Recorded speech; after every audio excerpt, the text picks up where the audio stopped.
Okay, we'll call the meeting to order at 5:57.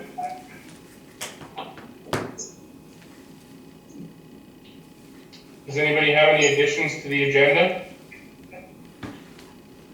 Just in camera. Anybody? No. No. Just Okay. in The camera. only addition that I want, pardon, Mark? Just a bit in camera, that's all.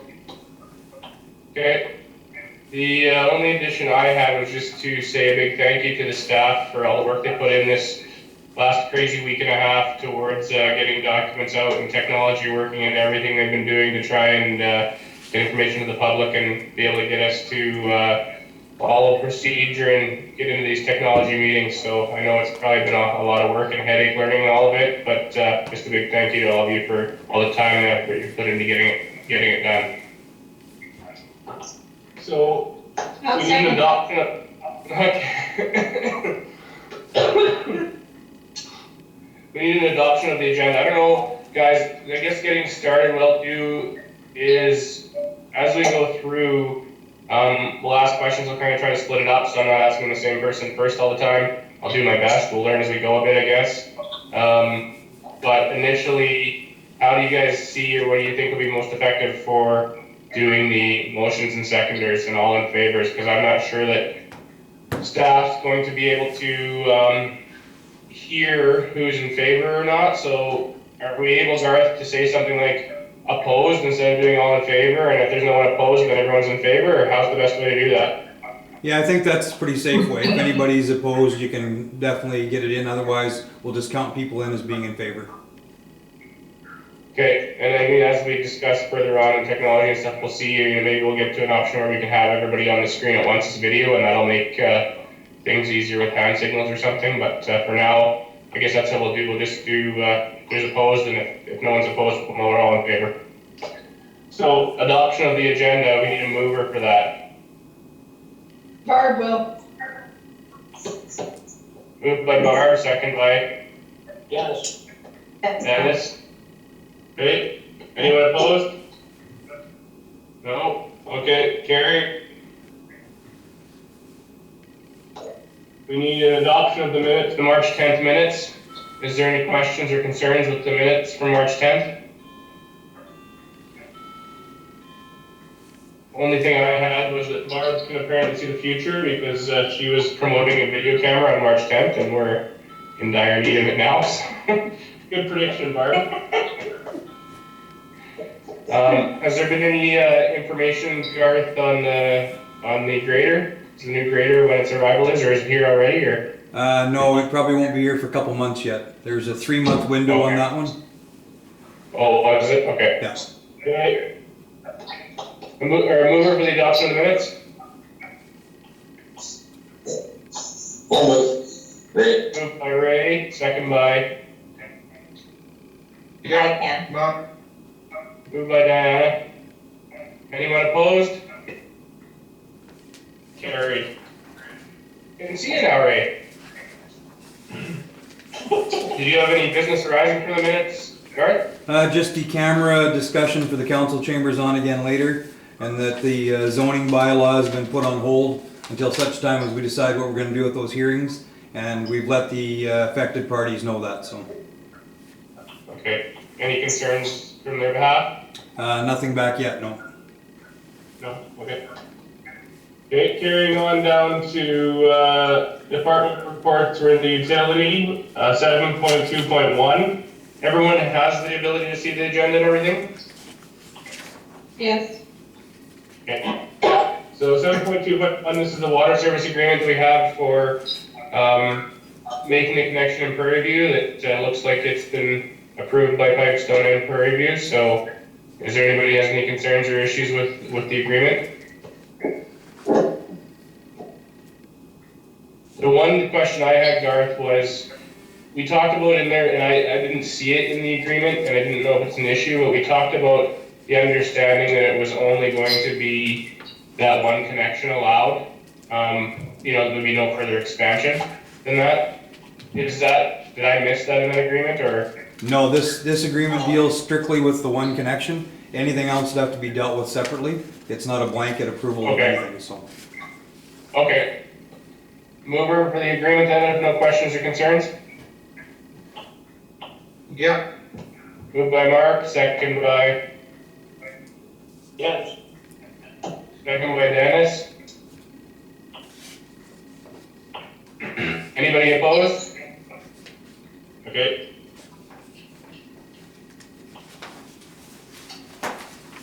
Report, just for information. Anybody have any questions on Dale's report for the month?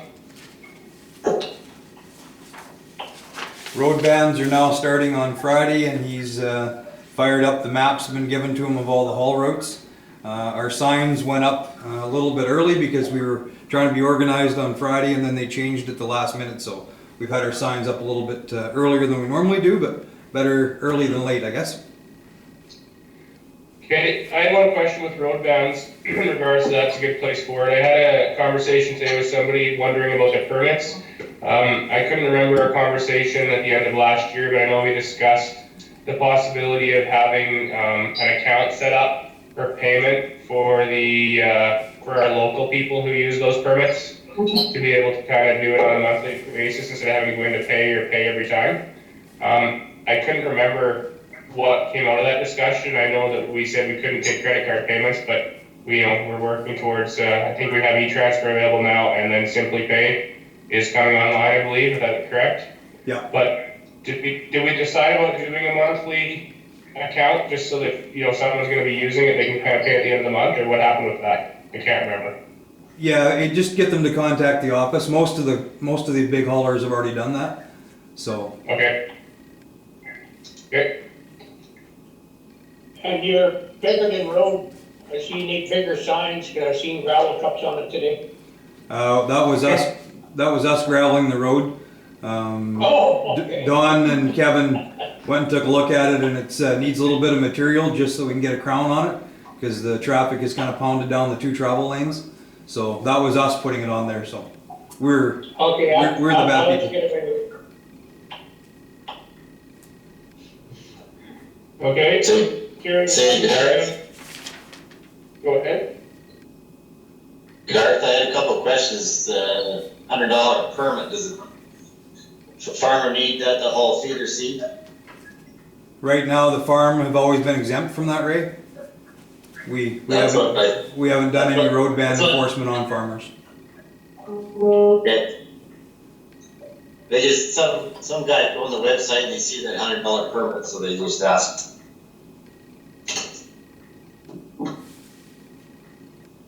Okay, any more comments or questions there? Nothing? Okay, moving on to number 8, the accounts. Any questions for the March 2020 check listing?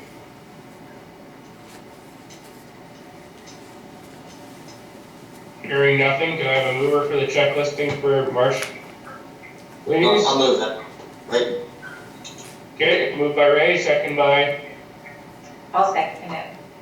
Diana. Anyone opposed? Carried. Just On to to number 9, financial.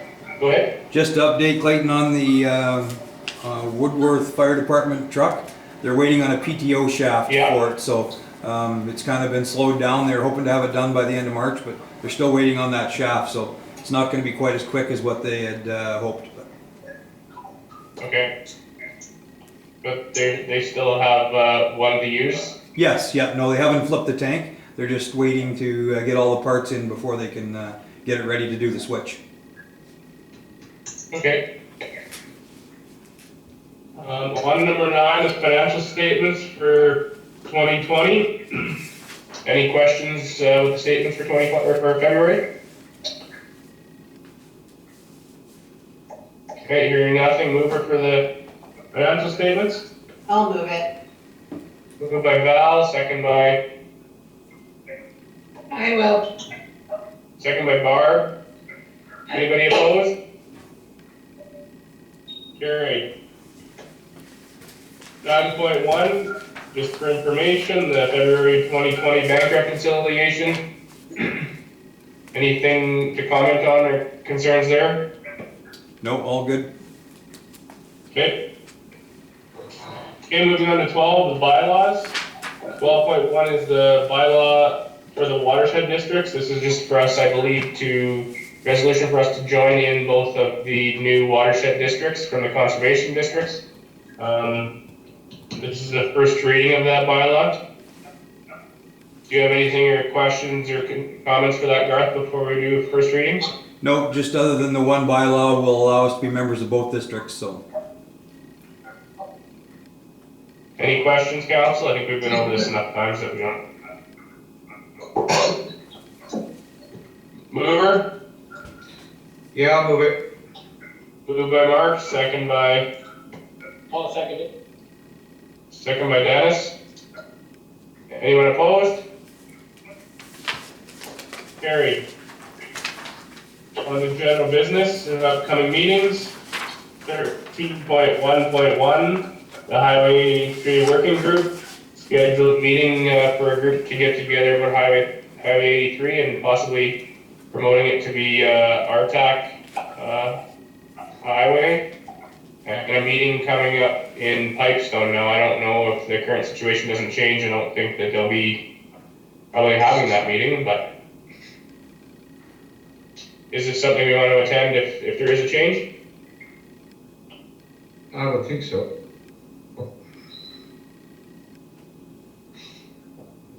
If they go ahead with it, I suggest that we don't send anybody in light of the situation, but we can just forward what our concerns are.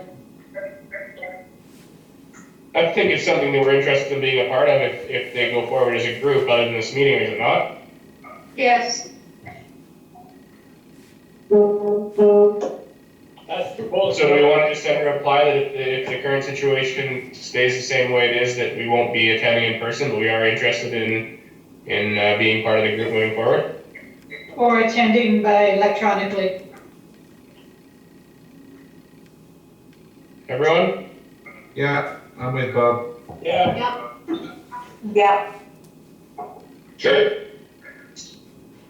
Now carrying on down to 13.3 in policies, a resolution. This is just a resolution from our special meeting last week.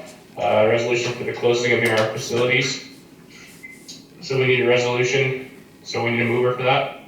I'll move it.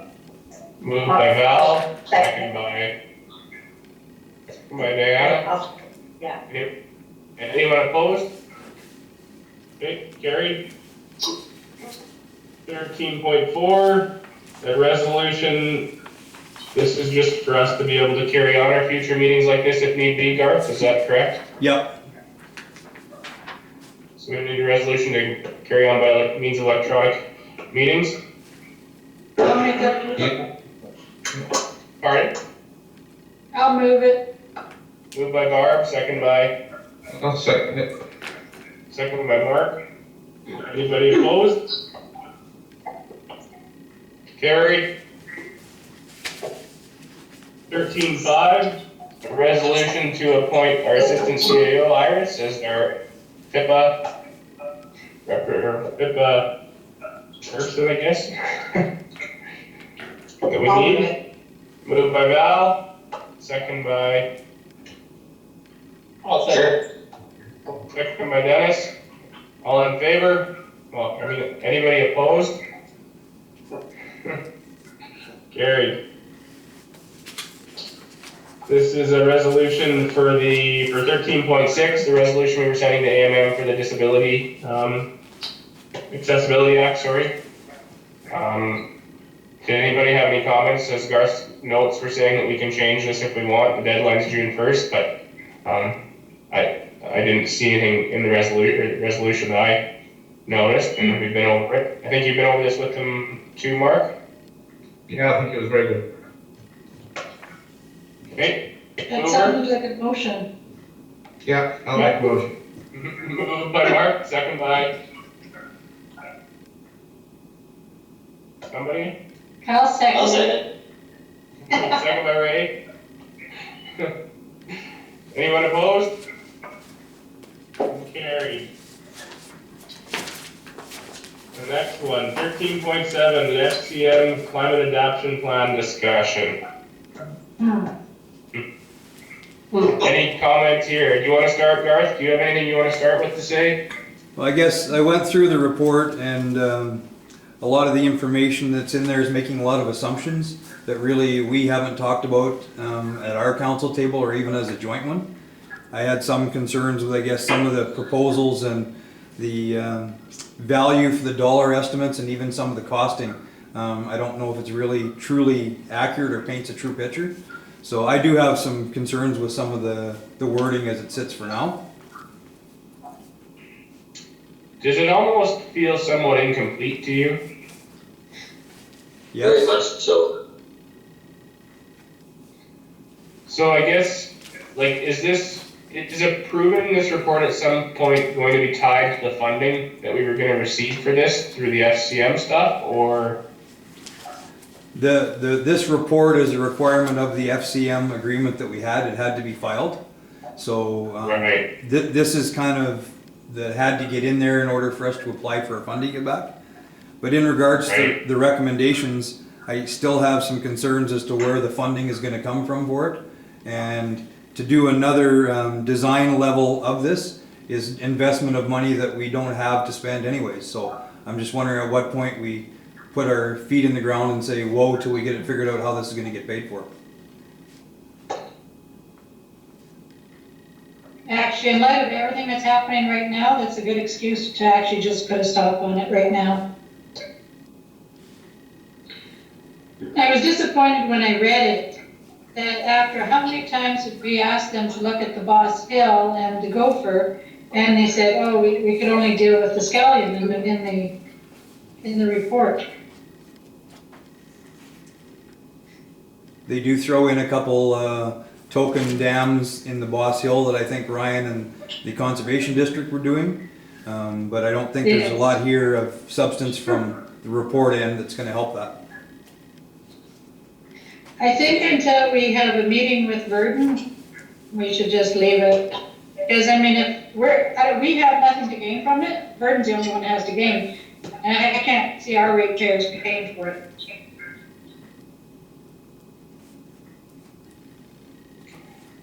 I think that it's kind of a little frustrating the amount of time that's gone on that we've kind of been dealing with this report and had the questions that we've had, and it kind of seems like we don't really get a lot of answers, and then when the report comes back, it still kind of feels unfinished and certainly unrealistic in the numbers, at least from my point of view.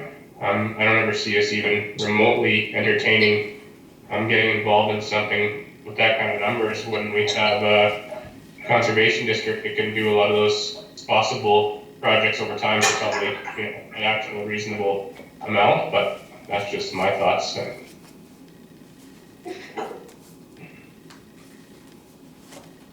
Do we have to give some sort of approval to it in order to get funding though? I guess was what my question was, Garth. Like, I know the deadline, they got an extension on this already once to meet it. Do we have to do some sort of approval or anything in order to get that funding, or they've just submitted the report already? I'll have to check with Rhonda to see if it has been submitted already, but if not, I think definitely it warrants another discussion before we put our approval on it. If we do. Right. Yeah. Okay. Anything else that anyone wants to discuss in the report right now? Yeah, plenty, but I don't particularly, I think you all know my view on that report, so. Okay. Carrying on to 13.8. This is for discussion. I don't know if there's any specific topics here in your agenda. There's quite a few documents here. I don't know if there's anything that anyone wants to discuss specifically, or, it's just some of the information I think that the staff's been putting together and putting out to us. We've seen most of it, I believe. I think basically just wanted to have a chat about it, Clayton, and as it comes through, Morgan, we've been trying to share it as quickly as we can to get it out to the public. A lot of the press releases they can probably access on their own, but I think it's a good idea if we keep sharing what we get for information. And again, the daily news bulletins, when they come through, I think it's what the public want to keep hearing, so. Well, I agree and commend you for doing it because I think there's a lot of noise out there with the media and different storylines and everything. So it's nice to have a reliable source of information coming from the province, and us just kind of forwarding that on for everybody to see. So we'll continue to do as we have been, unless you'd like to see us do something different. But otherwise, that's our intentions from the office. Is as those bulletins and the information comes through from the province and the AMM, we'll forward it out.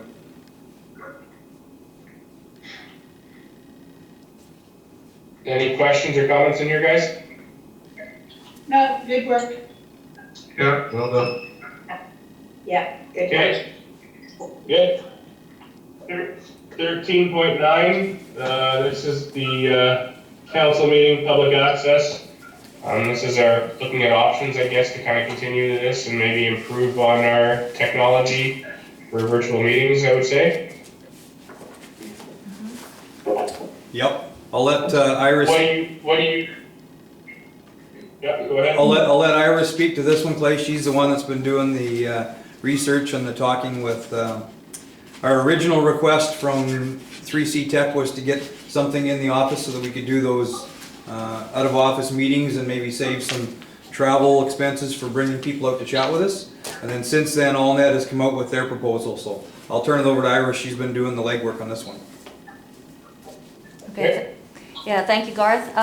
So on your packages, we have 3 documents there. So one is the AllNet quotation, and the other one was from 3C Tech, and the third is an overview, just organizing what are our different needs and the priorities that we have right now. So I tried to group together our virtual meeting needs, our recording or archiving of our meetings, and our live streaming, because those 3 are different, but some of it would complement each other. So I also tried to just give a brief overview between what hardware we need and what software we need to accomplish all those features that we want to have. So right now, as everyone know, we are using Microsoft Teams as our software, and our current hardware right now would be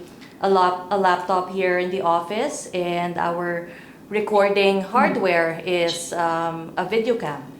So now, how does that compare with what 3C Tech quoted to us, and as well as AllNet meetings? So 3C Tech basically is going to provide us with a very high-end audio-video conferencing system. So it's something that they will install next to our TV, and instead of using a laptop, their quotation comes with a high-end desktop as well. So it's something that they plan to put behind our TV, and all the wirings are hidden behind our TV. And based on the specs, at least of what I can read on the spec sheet, it looks like it's a very powerful desktop, and it eliminates having a laptop here.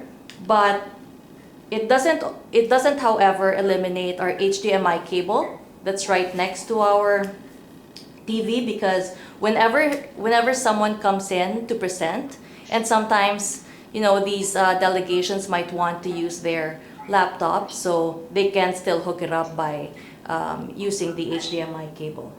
But as it is, it will be effective for virtual meetings and for virtual training, if that's something that we will be having in the future, as compared to using just a regular laptop right now.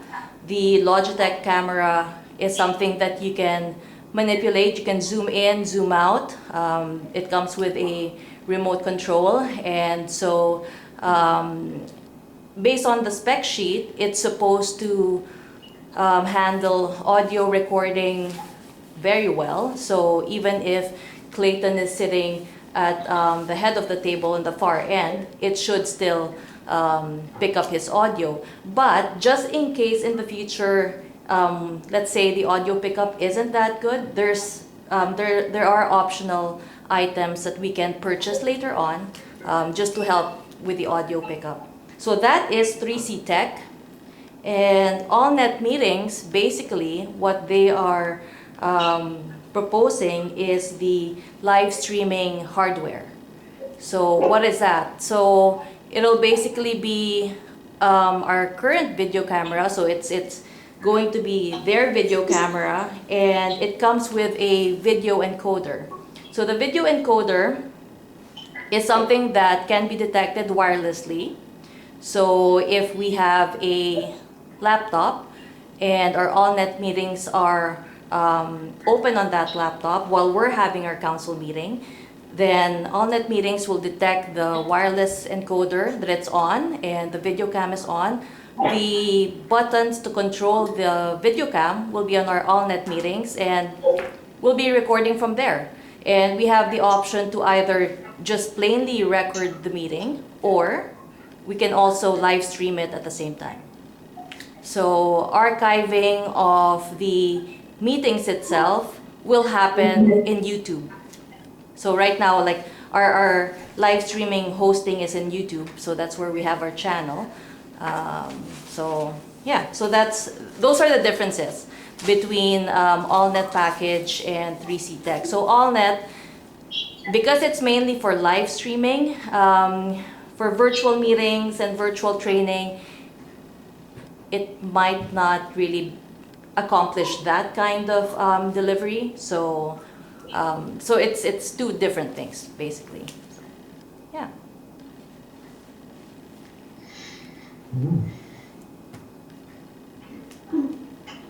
Is there any other software we would need with the 3C Tech one? The 3C Tech, if we are gonna be using that just as for our virtual meetings, we don't need any other software. If in the future, let's say, we are having our regular council meeting face-to-face here, and we want to use that as our live streaming camera, we need to download a software.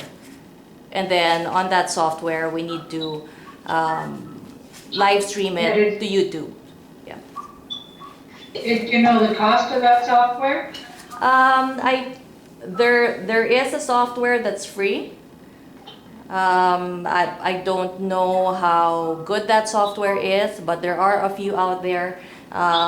So this software, it's on that one sheet with the overview. It's called OBS. When we were researching, we saw some videos of, on YouTube using OBS. It seems simple, of course, with the way they explain it, but yeah, so it's something that we can download for free and play around with, basically. Would the 3C Tech option, Iris, offer better options when we look into having, possible conference calls or video conference calls with like whoever it might be, depending if you're dealing with that consultant in Calgary sometime or something, that you'll be more adaptable to more different options and software as opposed to AllNet kind of tying you to their own stuff? Yeah, 3C Tech is basically our webcam. So in that regard, it can piggyback on whatever meeting platform we'll be using. So right now we're using Microsoft Teams. So let's say we have a consultant in Calgary and they're using GoToMeetings. So that Logitech webcam will basically act as our video feed, just so at least the trainer in Calgary will see us here.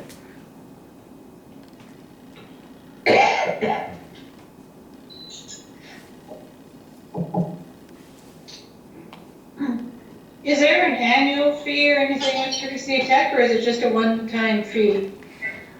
Based on their quotation, it's just a one-time fee because we're just purchasing the hardware itself, and they'll just be installing it. Yeah. AllNet's looking at a $3,000 annual fee. It's a $3,500 fee for the first year because they're front-loading the equipment that we'll be purchasing, which is the video cam and the video encoder. And then on the second year, it's going to be a $2,000 annual subscription. I actually prefer the 3C Tech one, I think it gives us more options going forward. I think with AltNet, sometimes they don't keep up with their own technology and we keep updating us when we need updating. And I think this way we can do it with 3C Tech, whenever we need to. And to meet the requirement for our public meetings, what we're doing now with our own camera and just putting it on a YouTube channel is gonna suffice.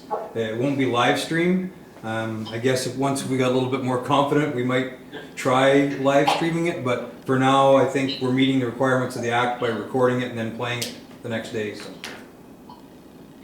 Right, well, we wanted like at least a 10-second delay so we can bleep out some of Mark's stuff.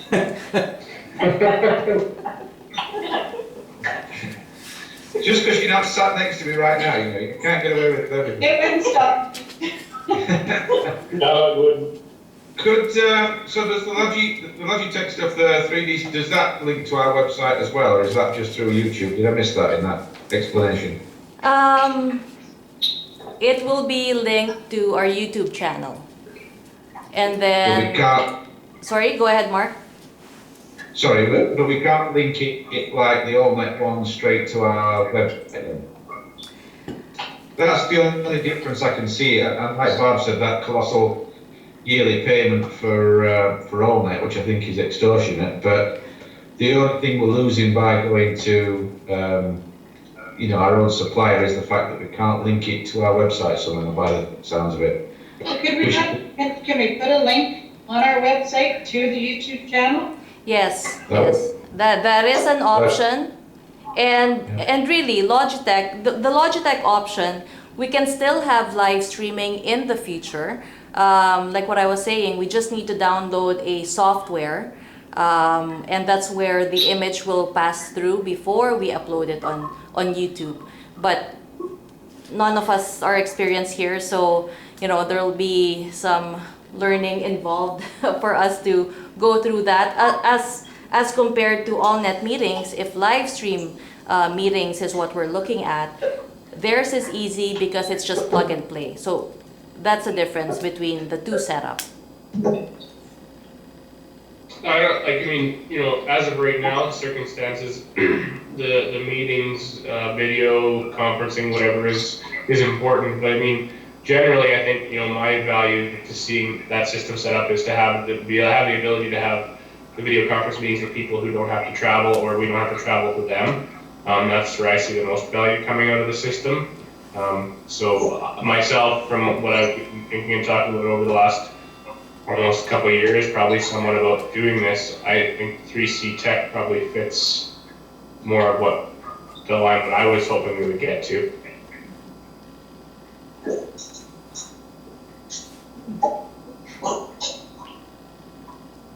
Did they say what kind of time frame there is with that? Feel like before they'd be able to do it, I mean, or it's hard to say.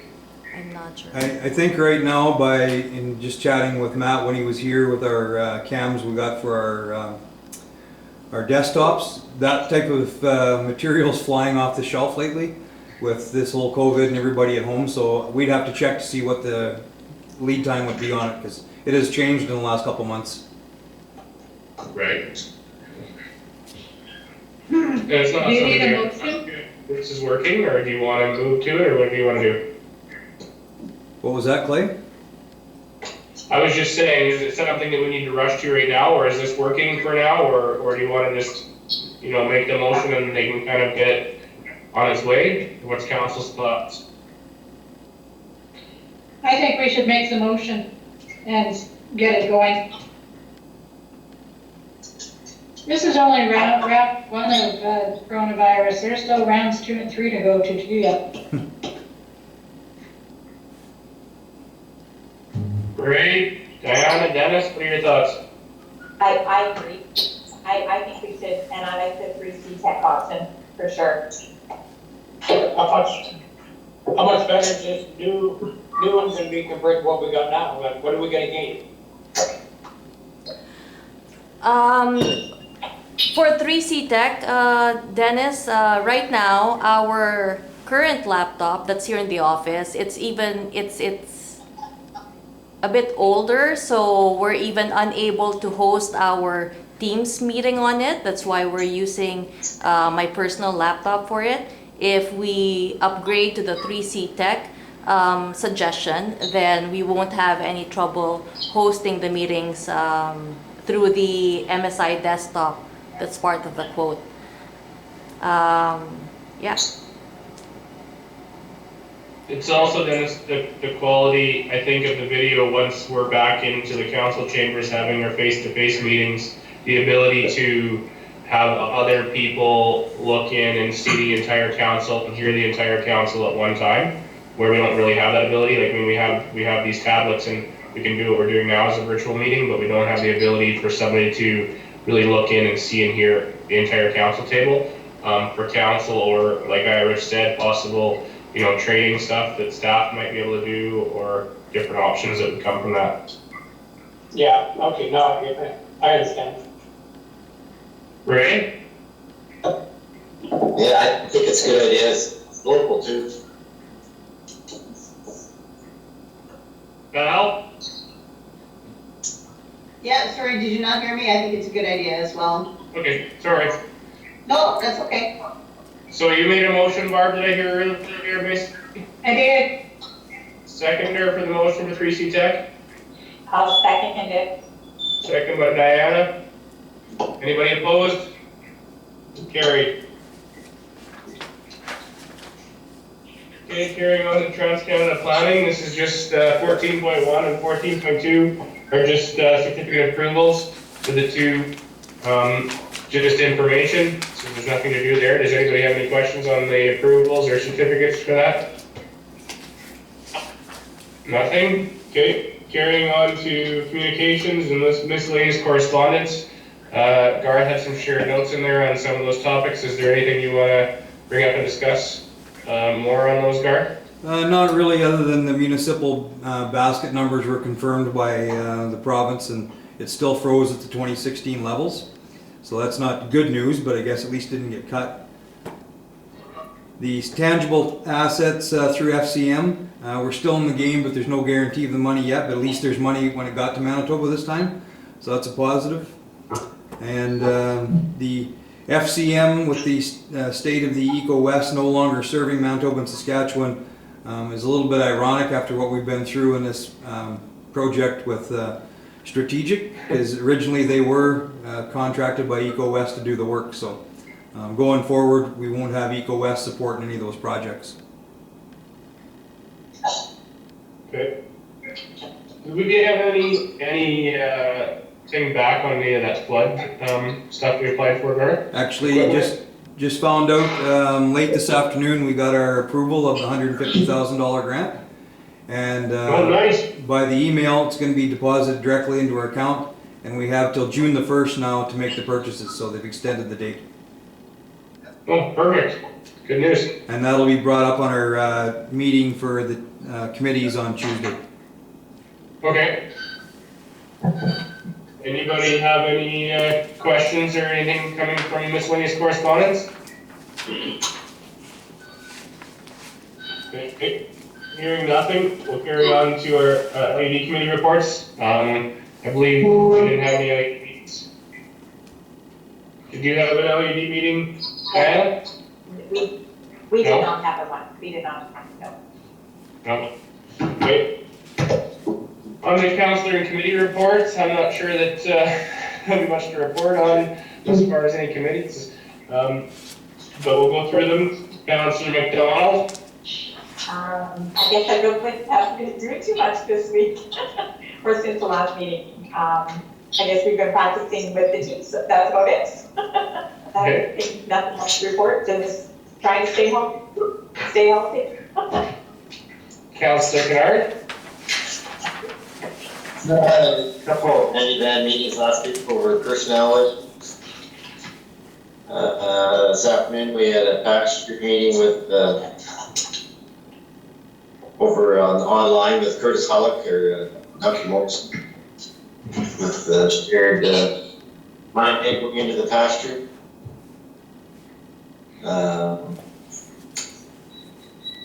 The road went down. There's a lot of scrambling here.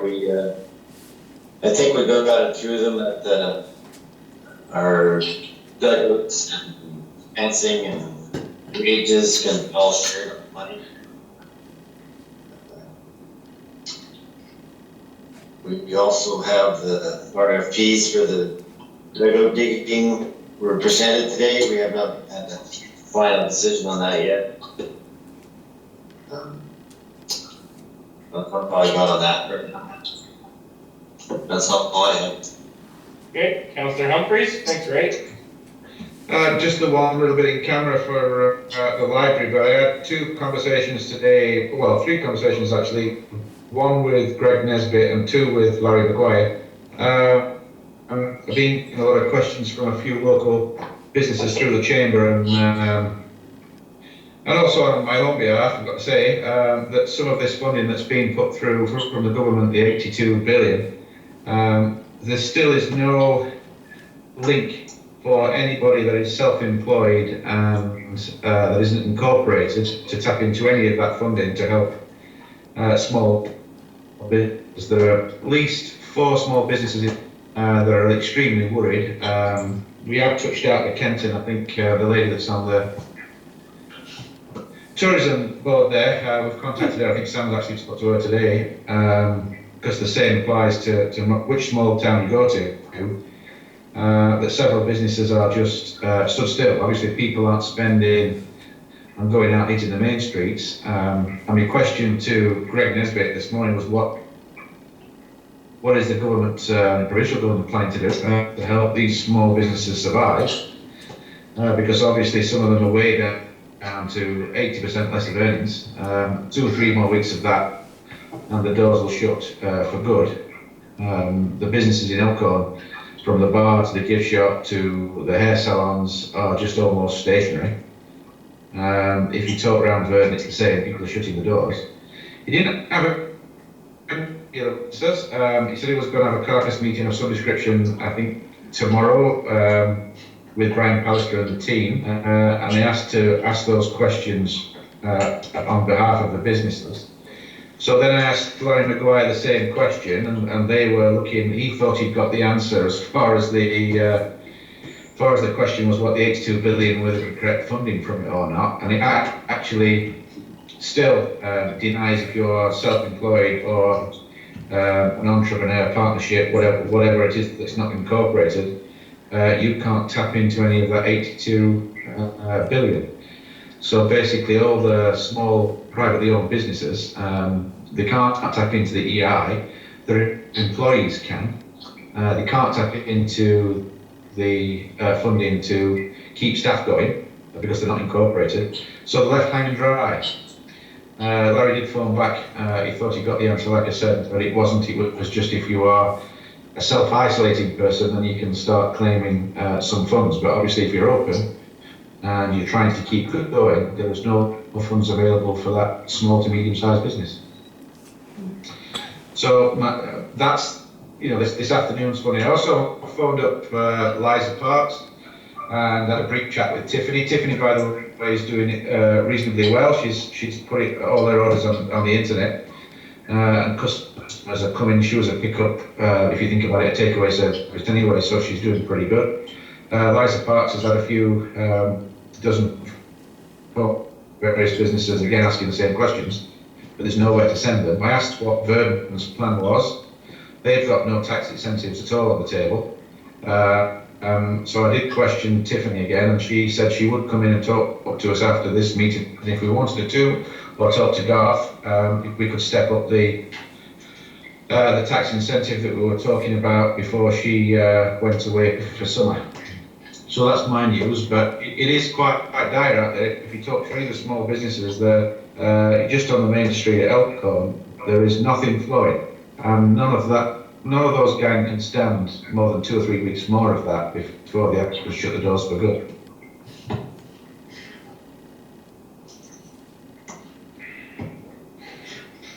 Yeah, it's a scary situation.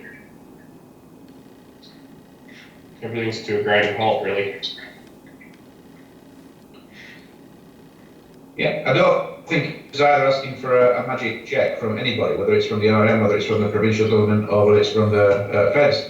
they're asking for help as far as day of execution is concerned, whether it's layovers of mortgage or layovers loans, or just in helping in sort of a buffer or a safety net for them, just to keep going until obviously things pick back up. I don't think anybody's expecting anybody to give anybody a chunk of change.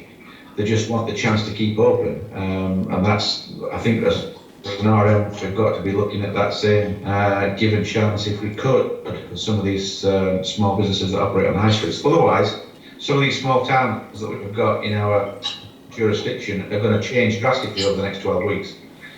You're not going to recognise the main streets anymore because there's going to be for sale signs just about everywhere.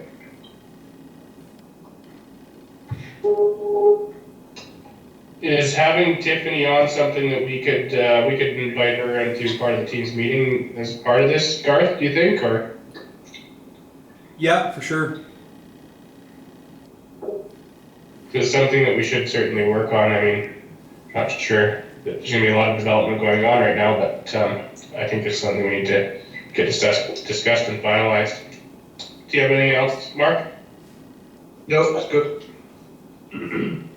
Councillor Stanislavski? The only meeting we had was the emergency control group. Just give you the highlights. So going forward with this COVID, Mark has been on Web EOC, which is kind of in touch with the province and some of the other MECs. And he can just update on what we're doing and the town is doing. He's also been in contact with Prairie Mountain Health, Steve Golichuk, who's the emergency coordinator there. And the Prairie Mountain Health has also had incident command going for about 3 weeks now. When this does break open, Prairie Mountain Health is not going to contact the RM directly. They're going to contact EMO, and EMO will contact WAG, is how it's going to evolve.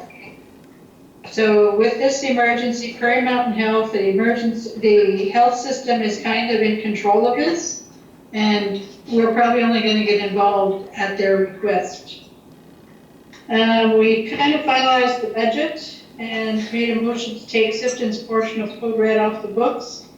Mark and Matt were planning on attending the fire halls to meet with the firefighters. That'll be done now. In the 2021, we need to have table talks in both Elkhorn and Kenton, and we'll have a full-scale exercise in 2020, we need to have that. In 2021, we need to have a full-scale exercise. And Mark and Matt are also setting up to have like an area MEC meetings with Tanis Podolny out of Sifton and Dean Brooker out of Pipestone, so that everybody's kind of sharing information. Anything else, Val? No, I don't think so. I think you hit the highlights.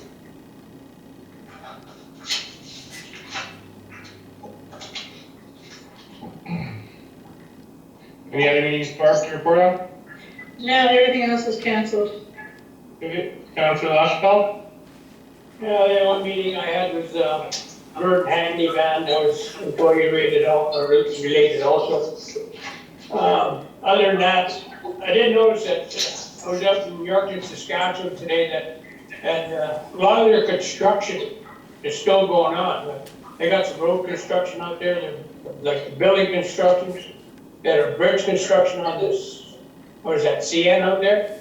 Everything was still going, the guys were working on that, so I don't know, it's just a little bit of news that, what's going on other places, but other than that, that's all I got. Okay. The only meeting I had was a phone meeting with the airport commission in Burton, and we were speaking with engineer about the future of the Burton Airport and options that we have going there to, there's some changes coming out of some regulations that will make some changes to how the Burton Airport is registered if we don't do anything. So it was I found it very informative, being a pilot, understanding the guy did a very good job of kind of explaining it and dumbing it down So we have another meeting on Thursday morning to kind of discuss, you know, what come out of that meeting. So want some more information there. And then we had, yeah, that was all I think I had. Councillor Caldwell? Yeah, we just did an email, sort of, I guess, meeting for Midwest Direct just to pass the budget. So we did pass the budget for the moment. Going forward, of course, we're probably going to need to make some changes depending on programming, but the budget was accepted as presented. So that was it.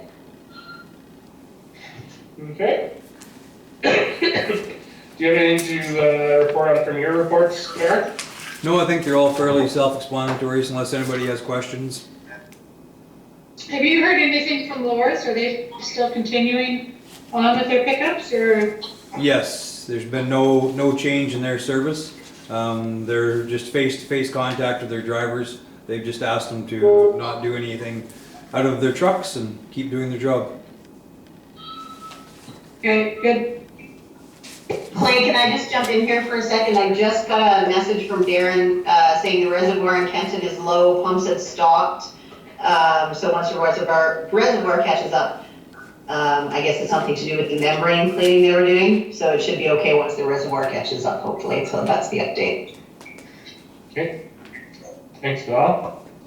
Only thing I had with the Loris meeting you had, Garth, I wondered, is that something that we continue on with them, or is that something that we ask get a price as well from MWM, or is it because dealing with burdens, dealing with them on the other levels that they've given us good pricing?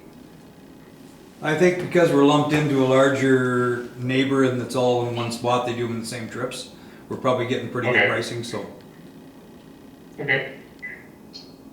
Okay, any other questions on the reports for Garth? I got one for Mark. Okay. I was wondering, if you're talking to the higher ups there, did you find out anything more about signs? Signs for the road? Yeah. I didn't discuss that today, Dennis. I just concentrated on the businesses going through COVID-19. It was you can imagine roll absolutely one meeting to another and waiting for the next conference and phone conference. So it was just I was speaking in between the debate this afternoon. So it was just snatched 2-minute conversations here, 2-minute conversations there. So it was nothing